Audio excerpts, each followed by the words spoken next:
Today we're showing you a 2016 Kubota M5-091 tractor. Tractor's four-wheel drive, has the open operator station. It's obviously in really nice shape. The tractor has approximately 250 hours on it. Has a full set of front weights here. Paint is excellent on the tractor. Tires barely show any wear.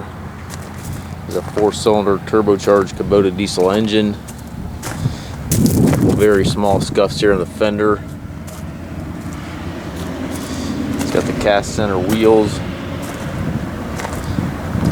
telescopic 3-point arms, has the stabilizer bars on both sides, 540 PTO, dual rear hydraulics back here, top link is there. Still see the barcode of the tire tread there. It's got the power reverser transmission, which allows you to change direction without clutching. It's got the fully flat operator platform up here, which is really operator friendly, and it has a very good visibility. 4-wheel drive engagement here beside the seat.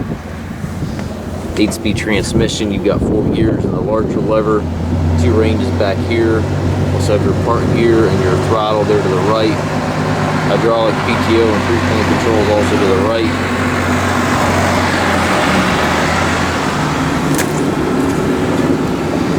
We do take trades, also offer trucking and financing. The tractor also must pass a 40-point inspection prior to pickup or delivery. If you have any questions regarding this unit, please contact us 330-359-5405 or visit us on the web, masttractor.com.